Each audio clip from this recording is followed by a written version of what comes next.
श्री शिवाय नमस्तुभ्यम। हर हर महादेव। दोस्तों, आपका स्वागत है मेरे चैनल में। कैसे हैं आप सब? मैं आशा करती हूं कि आप सब स्वस्थ और संपन्न होंगे। 21 अगस्त सावन माह का 7वां बड़ा सोमवार और साथ ही साथ नाग पंचमी का संयोग।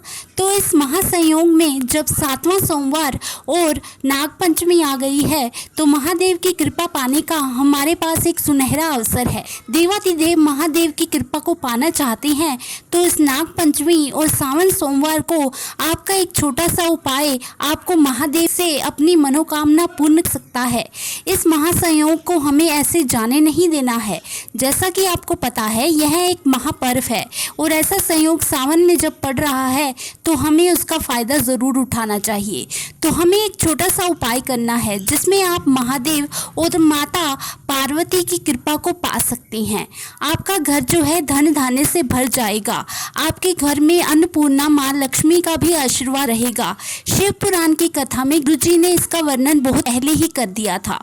उन्होंने कुछ तिथियां बताई हैं जिनमें हम इस उपाय को करते हैं। पंचमी, अष्टमी, प्रदोष, शिवरात्रि, पूर्णिमा, अमावस्या, इन सभी तिथियों में हमें 5 दीपक का छोटा सा उपाय करना है। तो महादेव की कृपा के अगर आप पात्र बनना चाहते हैं तो इस छोटे से उपाय को आपको रात्रि 8 बजे से पूर्व कर लेना है। तो ये छोटा सा उपाय और कुछ नहीं, हमें बस 5 छोटे से दीपक बनाने हैं।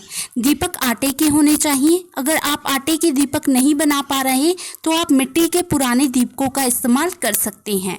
आटे के दीपक बनाते समय हमें उसमें नमक बिल्कुल भी नहीं डालना है। इस बात का आप खास ख्याल रखिएगा।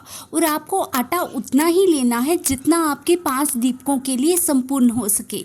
अतिरिक्त आटे का इस्तेमाल हमें नहीं करना है। अब हमें इसमें जो है गोल बाती का नहीं करना है, हमें लंबी बाती इस्तेमाल करनी है। लंबी बाती जो है घर में सुख संपन्नता और हमारे गुरुओं का आशीर्वाद लेकर आती है। घर में कभी भी धन धान्य की कमी नहीं रहती। आपको शुद्ध देसी घी के दीपक जो है वो तैयार करने हैं। और आपको इन दीपकों को कहाँ जगाना है और कैसे इस उपाय को करना है हम आपको सब बताते हैं। मगर उससे पहले अगर आप मेरी आवाज़ को पहली बार सुन रहे हैं और मेरे चैनल पर नए हैं तो चैनल को सब्सक्राइब और वीडियो को लाइक ज़रूर कीजिएगा। तो हमें आटे के 5 दीपक बनाने हैं। तो इन दीपकों को हमें कहाँ जगाना है हम आपको बताते हैं।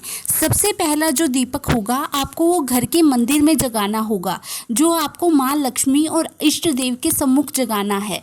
उसके बाद जो दूसरा दीपक होगा आपको रसोई घर में, जहाँ हमारा पीने का पानी का स्थान होता है, वहाँ पर जगाना है, क्योंकि वहाँ पर हमारी अन्नपूर्णा देवी का वास होता है।